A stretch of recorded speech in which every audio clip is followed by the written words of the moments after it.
Hey everybody, I'm sorry for the delay. Sometimes it takes my video a minute to catch up. So I hate that you had to sit through 8 seconds of silence. But we are going to continue looking at our character development throughout this story. So if you watched the first video, you know that we're already looking at the internal conflict of the fact that he's embarrassed by his Sioux grandpa. So if you feel comfortable with that, you can continue on your annotations on your own. Just remember, we're looking for characterization of the narrator because we're looking for growth, for how he deals with his internal conflict of his embarrassment with his culture. And then we're also going to look at just some character development of the grandpa, just because they do such a wonderful job, and it's just a good little, a good exercise. So, hi, I muttered with my head down. I tried to pull my hand away, but I felt his bony hand trembling. So remember, if you're reading with me, I stop while I'm reading and I take notes. So hopefully you've already read the story. I muttered with my head down. So he's looking down. So again, that goes with our internal conflict, that he is embarrassed or ashamed because he does not want to look up at his grandpa right now. I was going to check on you. Okay, I'm sorry for the delay in that. Like I said, trying to get all this stuff done and my camera acts a little crazy sometimes. So I tried to pull my hand away. I felt his bony hand trembling. I looked up to see his fatigued face. I felt like crying. I couldn't think of anything to say, so I picked up Grandpa's suitcase, took him by the arm, and guided him down the driveway to our house.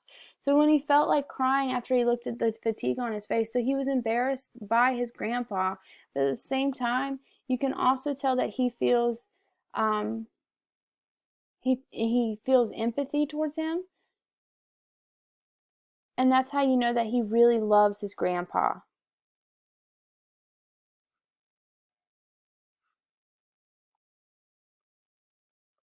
Because even how embarrassed he is makes him feel sad about how he feels with his grandpa. Okay? So Mom was standing on the steps. I didn't know how long she'd been watching, but her hand was over her mouth, and she looked as if she couldn't believe what she saw, and then she ran to us. "Grandpa," she gasped. "How in the world did you get here?" She checked her move to embrace Grandpa, which just means she stopped herself. And I remembered that such a display of affection is unseemly to the Sioux and would embarrass him. So they're a strict handshake people. "How, Marie?" he said as he shook Mom's hand, and she smiled and took his other arm. We supported him up the steps. The door banged open, and Cheryl burst through the door. She was all smiles and was obviously glad to see Grandpa. That I was ashamed of how I felt.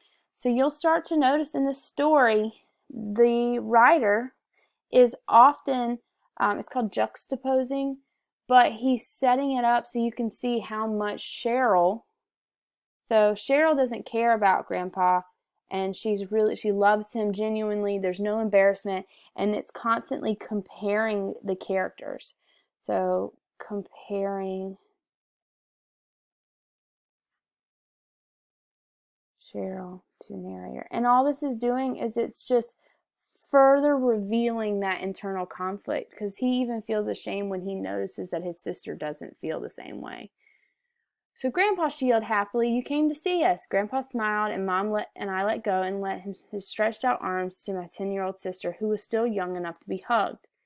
"Winchilala, little girl," he greeted her, and then collapsed. He had fainted. Mom and I carried him into her sewing room, where we kept a spare bed. After we had Grandpa on the bed, Mom looked helplessly, patting his shoulder.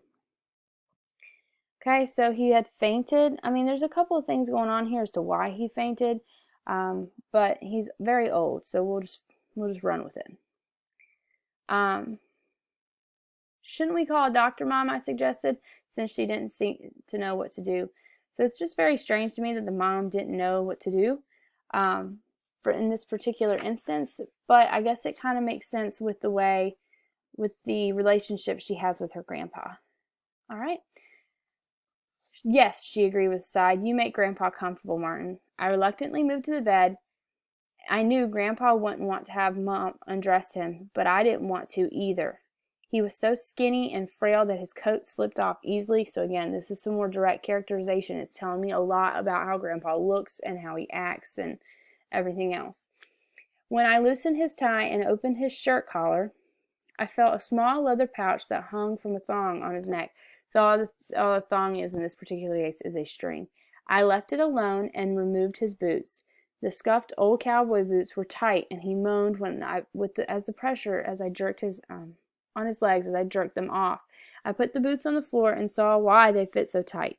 Each one was stuffed with money. I looked at the bills that lined the boots on the floor and started to ask about them, but Grandpa's eyes were closed again. So what's really cool about this is his boots being lined with money is a example of indirect characterization. So we have to think to ourselves, what does it say about Grandpa that he has his boots full of money? And I'm just going to go ahead and throw it out there. Old people hide money in weird places. So it just kind of gives us a little insight into just how old Grandpa is. Like I know of stories of old people, like way back when, who had lived during the Great Depression, and like my mom, I think it was my mom's friend, and they used to bury money in their backyard. All right, Mom came back with a basin of water. The doctor thinks Grandpa suffered from heat exhaustion, she explained as she bathed Grandpa's face. Mom gave a big sigh. Oh, Hen Martin. Well, how do you suppose he got here? We found out after the doctor's visit. Grandpa was angrily sitting up in bed while Mom tried to feed him some soup. Tonight you let Marie feed you, Grandpa, spoke my dad, who had gotten home just from work as the doctor was leaving. So he just, heat exhaustion, so it's just from the long trip and him being old. That's the only reason why he's sick. But tonight you let Marie feed you. So in this particular case, we have some more direct characterization that just reinforces that Grandpa is a proud old man.